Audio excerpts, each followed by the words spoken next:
Eu vou ler um trecho do meu livro hoje. Ontem a gente leu alguns versículos que eu tinha agrupado aqui num determinado capítulo, mas hoje eu não vou ler versículos que estão no livro, eu vou ler um trecho do livro. Eu vou ler da página 74 até a página 77. Eu tenho um capítulo nesse livro onde eu falo sobre a diferença entre Israel e a igreja. E claro, o que a gente tem falado aqui hoje à noite também tem tudo a ver com esse tema. Mas eu faço questão de ler porque eu acho que está bom do jeito que está aqui, tá? E eu vou ler e eu quero que vocês prestem bastante atenção. Da página 74 à página 77, o autor diz assim, que por acaso é o vaso que vos fala. Em Gálatas capítulo 3, versículo 27 a 29, e em Colossenses 3, versículos 10 e 11, inclusive, a gente leu esses versículos aqui, vocês lembram? Quando Paulo fala sobre não haver judeu, não haver grego, não haver homem, não haver mulher. Vocês lembram que a gente leu? Eu expliquei? Então eu vou ler a partir daqui. Em Gálatas 3, 27 e 29, diz: todos quantos fostes batizados em Cristo, de Cristo vos revestistes, de sorte ou de sarte, não pode haver judeu nem grego, nem escravo nem livre, nem homem nem mulher, pois todos vós sois um em Cristo Jesus, e se sois de Cristo, também sois descendentes de Abraão e herdeiros segundo a promessa. O texto não está falando que não existe diferença entre judeu e gentil. Sim, tem diferença. Ele está falando que Deus não faz acepção de pessoas, porque assim também, no mesmo texto, quando ele diz que não há gentil e judeu, ele também diz que não há homem e mulher, e a gente sabe que para os olhos de Deus pode não haver distinção, porque ele não faz acepção de pessoas, mas existe a distinção no sentido prático e funcional da vida, porque há coisas que são dirigidas no Novo Testamento aos homens, assim como há coisas que são dirigidas às mulheres. Da mesma forma, existe sim uma função específica para o povo judeu, nas profecias, nas escrituras, como existe também uma agenda divina para o povo gentil, tá? E aí eu falo, textos como estes, porque eu cito também aqui Colossenses 3, 10 e 11, que eu não vou ler, e vocês devem lembrar porque a gente leu ontem, é basicamente a mesma coisa. Textos como estes não estão afirmando que não há distinções entre judeus e gentios, ou que Deus não tem um plano profético específico para cada povo. O objetivo é simplesmente mostrar que Deus não faz acepção de pessoas, e que se Deus, nosso Pai, não faz acepção de pessoas, nós também não devemos fazer.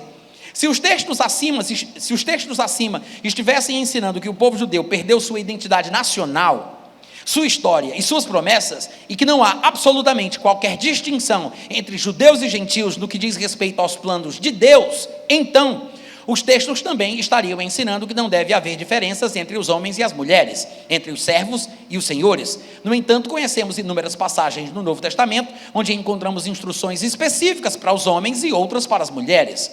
Há textos que falam do comportamento cristão apropriado para os servos, assim como há textos com instrução específica sobre o comportamento dos senhores.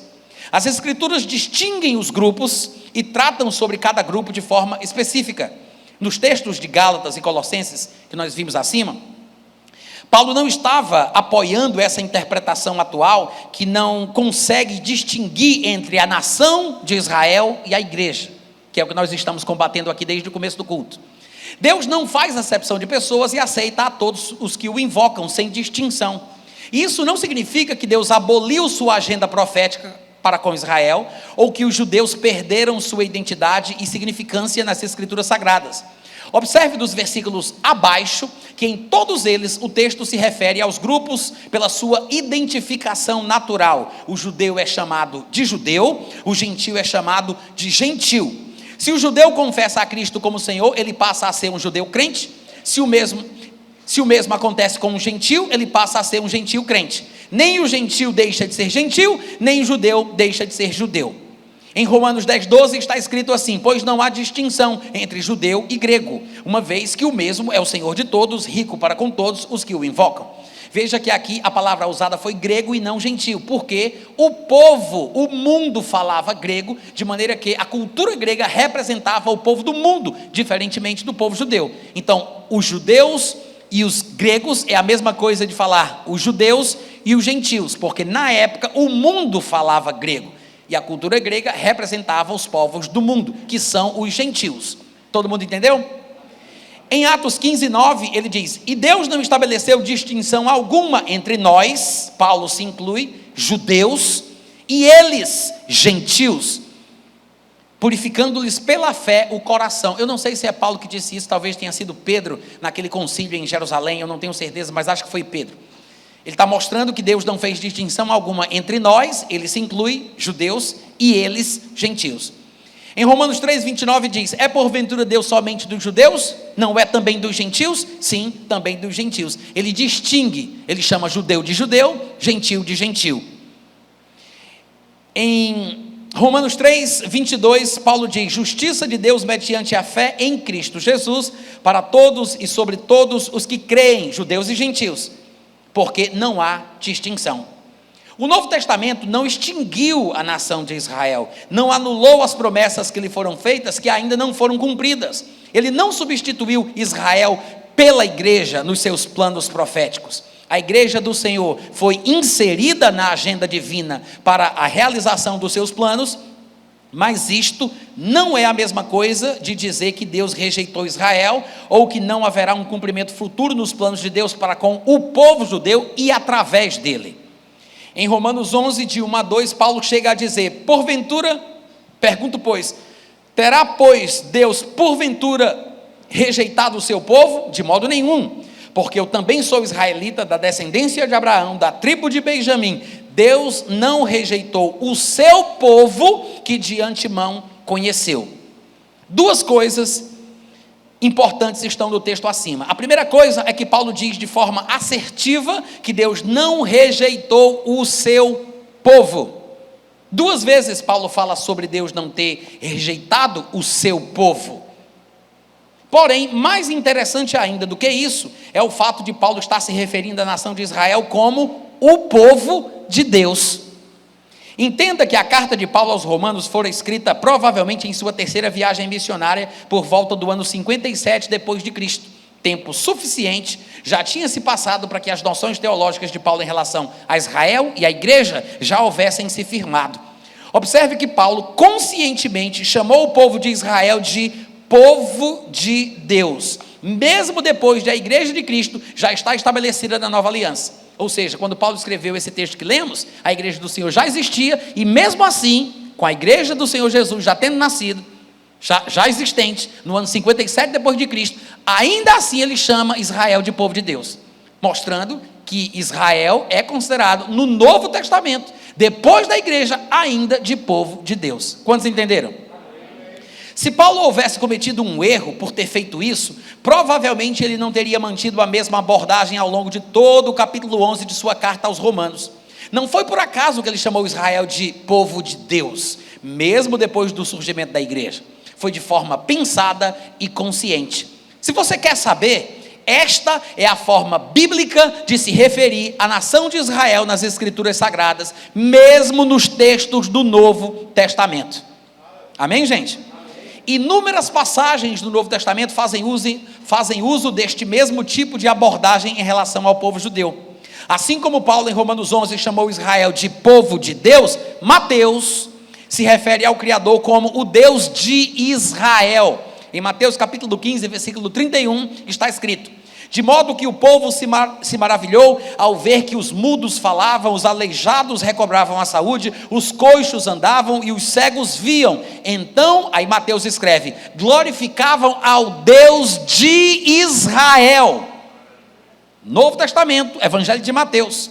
O texto acima menciona curas realizadas por Cristo antes da sua morte, sepultamento e ressurreição, portanto, antes do nascimento da igreja. No entanto, o texto do livro de Mateus é normalmente datado entre os anos 75 e 80 depois de Cristo, muito tempo depois da igreja de Cristo já ter surgido e está em acelerada expansão. O autor cristão do texto acima, que é Mateus, não se importa em chamar o Pai de nosso Senhor Jesus Cristo de o Deus de Israel, exatamente como faziam os textos do Antigo Testamento centenas de vezes. Observe também que a palavra Israel, nessa passagem que a gente leu, não foi usada como uma espécie de referência à igreja do Senhor Jesus, que nem tinha nascido ainda, nem estava em cena ainda. Todos os textos do Novo Testamento que usam a palavra Israel estão sempre tratando especificamente do povo judeu. Outros exemplos deste mesmo padrão podem ser vistos nos versículos a seguir. Mateus capítulo 2, versículo 6. E tu, Belém, terra de Judá, não és de modo algum a menor entre as principais de Judá, porque de ti sairá o guia que há de apacentar o meu povo Israel. Atos 13, 17, isso aqui é Paulo falando. Ele diz: o Deus deste povo de Israel. Atos 13, a igreja já existia há alguns anos, a nova aliança já estava em vigor, e Paulo, consciente disso, ele chama o Pai de Jesus de o Deus de Israel. E ele não está falando da igreja, ele está falando da nação de Israel. Amém, gente? O Deus deste povo de Israel escolheu os nossos antepassados, exaltou o povo judeu durante a sua peregrinação na terra do Egito, donde os tirou com braço poderoso. Lucas capítulo 1, versículo 68, Zacarias, o pai de João Batista, diz: bendito seja o Senhor, o Deus de Israel, porque visitou e redimiu o seu povo. Em Lucas 2,32 está escrito: luz para a revelação aos gentios. Isso aqui é Simeão falando de Jesus, quando foi levado ao templo para ser apresentado. Luz para a revelação aos gentios e para a glória do teu povo de Israel. E agora o próprio Jesus, em Marcos 2,29, diz: o principal é: ouve, ó Israel, o Senhor nosso Deus é o único Senhor. Eu penso que desconsiderar expressões tão claras como as que se apresentam nos textos acima só prejudicará a compreensão do cristão a respeito do lugar de Israel nas Escrituras e nos planos de Deus. Todos estes textos do Novo Testamento foram escritos depois do nascimento da Igreja de Cristo, e mesmo assim continuam se referindo a Israel como povo de Deus. Confira novamente as expressões que foram usadas nos versículos que nós lemos. Deus disse por meio do profeta: meu povo Israel. Paulo, dirigindo-se aos israelitas, disse: o Deus desse povo de Israel. O pai de João Batista, cheio do Espírito Santo, declarou: o Deus de Israel redimiu seu povo. Simeão, falando de Jesus, profetizou: para a glória do teu povo de Israel. Jesus afirmou: ó Israel, o Senhor nosso Deus. Há dezenas de textos do Novo Testamento que usam expressões semelhantes a estas para se referirem aos judeus. No livro de Atos, tanto Israel quanto a igreja existem simultaneamente. O termo Israel é usado 20 vezes, e o termo eclésia, porque o Novo Testamento foi escrito em grego, e essa é a palavra grega para a igreja, o termo eclésia aparece 19 vezes. Israel 20 vezes, eclésia, igreja, 19 vezes. No entanto, os dois grupos sempre são distinguidos ao longo de todo o livro de Atos. Nunca se faz uma confusão com o termo Israel, como se fosse para a igreja, ou chamando a igreja de Israel. Israel é Israel, igreja é igreja. Em nenhum momento, por todo o Novo Testamento, a igreja é chamada de Israel ou qualquer coisa parecida. Em vez disso, nós temos textos que claramente definem e distinguem a igreja de Israel. Como 1 Coríntios capítulo 10, versículo 32, que diz: não vos torneis causa de tropeço, nem para judeus, nem para gentios, nem tampouco para a igreja de Deus. 3 categorias, 3 distinções, 3 povos. Se não houvesse distinção entre igreja e Israel, ou entre judeus e gentios, como sugerem alguns que insistem nesse tipo de interpretação, a frase do verso acima de 1 Coríntios 10, 32, jamais poderia ter sido escrita da forma que foi, não é mesmo? A igreja é formada por crentes, judeus e gentios. Embora os crentes não deixem de ser gentios ou judeus depois de terem crido, a partir do momento que se convertem, sua principal identidade passa a ser a de membros do corpo de Cristo pertencentes à igreja. Paulo argumenta dizendo que de ambos os povos, judeus e gentios, Deus fez um novo homem e todos somos membros de um mesmo corpo. Por outro lado, um judeu incrédulo é pertencente apenas ao grupo denominado pelas Escrituras de judeus, da mesma forma que um gentil não convertido é apenas mais um gentil. A igreja não é a continuação de Israel, e embora durante a presente era da graça, ela ocupe o papel que era desempenhado por Israel ao dar testemunho sobre Deus na terra, isso não quer dizer que Israel não tenha mais sido chamado de povo de Deus nos textos do Novo Testamento após o surgimento da igreja, como a gente inclusive conferiu aqui. Muito menos que Deus tenha desistido das suas promessas ao povo hebreu. Ainda existe uma agenda divina específica a ser cumprida com e através do povo judeu. E no devido tempo isso acontecerá. Palavras da salvação. Aí vocês dizem, graças a Deus, o Senhor está no meio de nós. Aí vocês falam, nossos corações estão no alto, né? Como é que é? Gente, eu espero que vocês tenham aprendido de forma bastante clara que não tem como a gente confundir as coisas, não tem como a gente bagunçar. É possível, com um pouco de criatividade, especulação e desconsideração para com os textos bíblicos dentro dos seus contextos, é possível a pessoa ser convincente em suas colocações, mas se nós considerarmos a Bíblia e deixarmos que ela se auto-interprete, vai ser muito difícil que a gente faça uma confusão desse tamanho. Quantos estão entendendo? Nós somos a igreja do Senhor Jesus, e a igreja do Senhor Jesus não foi destinada à ira de Deus.